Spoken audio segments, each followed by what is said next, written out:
So what next for someone who was India's richest businessman and the third richest businessman in the world till just a few days ago? Joining me now, my first guest is Harish Salve, former Solicitor General of the country, senior Supreme Court advocate, who in the past has also appeared for the Adani Group in court. Thank you very much, Mr. Salve, for joining us.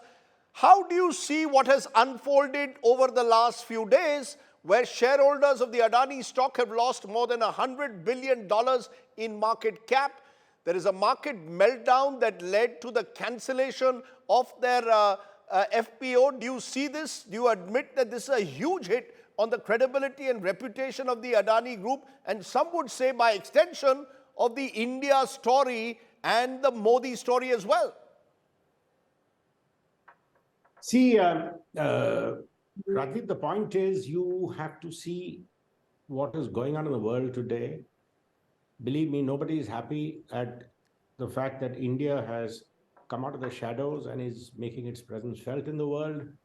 Nobody is happy that Indian businessmen today are making their presence felt in the world. There was a time where we were wooing British business people to invest in India. Now I see the British government wooing Indians to invest in United Kingdom. So this has been a quantum change in the dynamics of the world, and this had to have its repercussions of this kind. What I find surprising, if you separate the wood from the trees and go away from what multiples of EBITDA are there and what multiples have been taken into account, if you take a step back, I think this is a wholesale assault on India and Indians. And let me tell you why. Most of Adani's assets are in the... If you see the way things were, today if you see the way things work in India, most of Adani's assets, be it ports, be it power sector, be it the airports, are regulated. They are all in the regulated sector. In the regulated sector, you have advantages and disadvantages. You have predictable revenues because you have a regulator fixing your tariff. You can't make more money, but then at least you have almost guaranteed revenues, because even today, these infrastructure projects are like monopoly projects. That's why you have regulation. The other investments are in hardcore Indian assets like manufacture of cement. Now look at yesterday's budget, with big thrust on infrastructure. Cement prices are going to do well. So yes, the India story of growth, yesterday's economic survey said it, and the budget says it, is going to be driven primarily by government expenditure, and large government expenditure on infrastructure. Now that creates an opportunity for certain kind of businesses to prosper. So I don't think this kind of a broadside was justified. Secondly, most of the companies are listed, all their records are in public domain. So to say that you've done some hidden research and all is all a nonsense. The third, which I find most remarkable, is in today's India, banks do not lend unless they stress test all proposals. One of the criticisms of India today is that the growth which we are seeing is all in the large industrial sector, where the banks feel comfortable lending. The MSMEs are still floundering post-pandemic because the banks are reluctant to lend where there is any element of risk. So with all this in place, yes, I think this kind of a attack is clearly something which is not unknown, but something which is a part of the game. Now look at what they are doing. They are Mr. Salve. Mr. Salve, let me stop you for a moment here. You seem to be suggesting, Mr. Salve, that this is some kind of a conspiracy against the India growth story. Surely the allegations that Hindenburg made of money laundering, shell companies, stock manipulation, these are seen as serious enough for the markets to respond the way they have. The Adanis may have given their own reply, but the market is clearly not buying the Adani story, and surely not buying this attempt or even your attempt today to equate Adani's stock meltdown as an attack on India. Isn't it better that the Adanis find a better response to these allegations than waving the national flag? So let me answer you straight away. Today, there is no company, shell company, otherwise, there is no company which is not shown on a balance sheet. If a listed entity has subsidiaries overseas, they are all shown.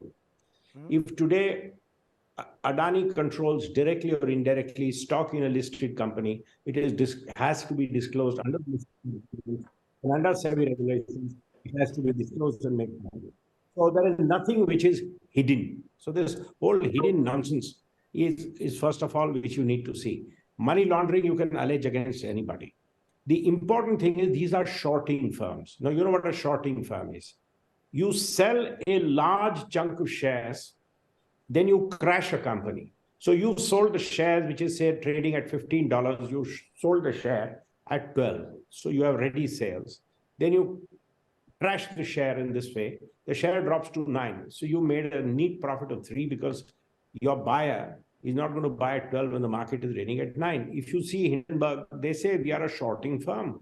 So this is the way some people like making their money, come up with these allegations. So where India lacks, and this has been my big complaint, if you do this in the US, you can destroy Hindenburg.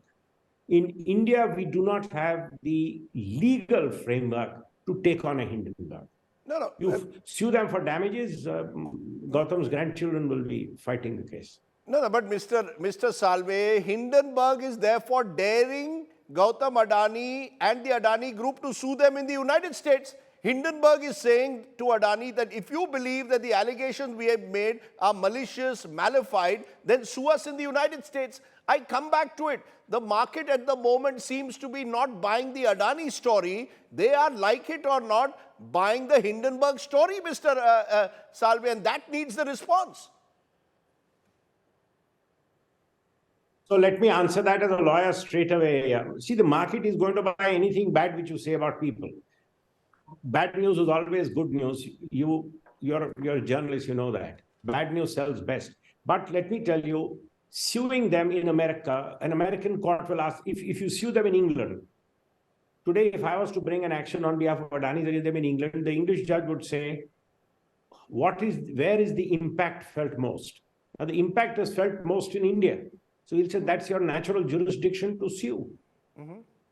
He may have published something from America, but its impact has been in India. So India is the natural jurisdiction to sue. Now, the trouble is you bring a suit in defamation against them here. And what's going to happen? Indian courts don't take defamation seriously because they have far more pressing work. So this is where people get away with all this in India. And we need to fix this. No, 1 minute, Mr. Salve. There are now reports by Forbes magazine virtually suggesting that there is a suggestion that Mr. Adani and his group may have used group money to fund their follow-on public offer, which they eventually called off. They've suggested, therefore, that there are companies which were named in the Hindenburg research that could be part of this conspiracy. Now you've got Credit Suisse and Citibank, no less, saying that they will not use Adani bonds as collateral. Are you telling me today that Credit Suisse, Citibank are part of some larger conspiracy? Why not accept that this is a crisis of confidence and credibility above all else at the moment? Of course, let's be very clear, Adip. Let's not shy away from this. Today, when there is an FPO coming, and the timing is perfect, you have an FPO coming, this is the best time to throw ink. No. So you throw ink, and you create this kind of a smoke. The shares tank. Now, if the shares tank today, obviously, till the market continues in this volatile condition, there is bound to be an erosion of confidence. And this is true of life. Generally, this is true particularly of corporate balance sheets. It takes a lifetime to build a reputation and trust. It takes a moment to destroy it. For the present, they have thrown ink on Adani and the world is seeing it. Immediate impact you see on the stock market. The retail investor is rattled. So the retail investor starts offloading. And this is like a run on the stock. It's like a run on a bank. It's a run. So markets collapse. For the next few weeks, the shares will tank. They will try and control it. The share will tank. He has done a wonderful thing by withdrawing the FPO because the retail investor should not suffer. Now, these allegations will be investigated, will be thrown out in the fullness of time, and the confidence rebuilt. But in the meantime, Hindenburg gets away with it. So that is the problem which we have to see. System. I'm not saying they're wrong to get away with it. No, Mr. Salve, let's look beyond Hindenburg. Credit Suisse and Citigroup, these are, global gold standard companies which are seeing risk factors today associated with the Adani shares and therefore not taking them as not taking their stock as collateral. Are they also part of some larger conspiracy theory? I'm saying you've got to look beyond calling these constantly conspiracy theories. I'm sorry. This is bound to happen. If there is a question mark on the underlying shares and the ability to pay dividend, the upstream bonds will become risky. In the short term, of course, they'll become risky. But you see, that's how the integral system works. The fact though is that you've seen a peculiar situation in the markets, more than $100 billion lost in share value. That hasn't happened too often. I don't recall when. Going forward, isn't it time for the market regulator, for SEBI, to speak up, to come out clean, ensure a clear, transparent, independent investigation? The government has not spoken. Finance Ministry doesn't speak. SEBI doesn't speak. The fear also is, Mr. Salve, that because Mr. Adani is seen as so close to the government at the moment, the opposition doesn't even believe that the government will allow for a free and fair independent inquiry, because the belief they have is that they claim, at least today in Parliament, that Mr. Adani and his group are propped up by the Modi government. From 1914 to 24, I've never heard the opposition saying there can be a fair inquiry in anything, including be it Rafale, be it that. So let's park that, and we have elections coming up. So that has its own momentum. I don't get into the politics of the situation. I personally feel SEBI has the Hindenburg report. SEBI has the Adani reply. SEBI has the strength. They should call Adani and say, sit down. I want an answer. 1, 2, 3, 4, 5. Give me your answers. Work 72 hours non-stop and come and say, yes, there are areas of concern, or say, no, this report is a nonsense. What is the question of investigation? These are all matters which are available on corporate records. And if anything is not there, don't believe it. If something is there, look at it. 72 hours is enough for SEBI to come with a first blush report. Everything doesn't require a long, drawn investigation. I mean, it will work beautifully well for a political party to keep this fire burning for 1 year. But today, you have a large industrial. I mean, you may, for the opposition party, Adani may be a sacrificial goat. Doesn't matter, later on he's exonerated. But these big assets are being created. There are stakeholders in these assets. So SEBI must, in 72 hours, come up with, yes, we think there is something in these allegations, or no, we don't think there is anything in the allegations. That is how you instill confidence in investors. Not for SEBI to go in the hiding and say, oh, we will do a thorough investigation over the next 4 years. No, you must know by end of the week or by middle of next week. So you're giving us an important... Hindenburg has a point, but it doesn't have a point. So you're giving us, therefore, an important news point. You are claiming that there should be now a 72 hours time-bound investigation where the Adani group is made to answer those allegations, which SEBI could put, the report could be put out. The question, of course, will be, given the proximity of Mr. Adani to the Prime Minister, do you accept that any such report will only carry weight if it is made public to restore investors' trust? Otherwise, it will be seen as a face saver. 100%. Make it public. Let me add one more thing. It has to be a reasoned report. It can't be a yes or no. The report must say allegation, response, prima facie, we have seen this evidence. Allegation, report, prima facie, we have seen these facts. No problem, we can do it. I mean, as we say, the day is 12 hours and then you have the night. That's 22 hours. Work through the weekend, come by next Monday, come by Tuesday. And tell the investor, don't panic, by Tuesday we will make a report.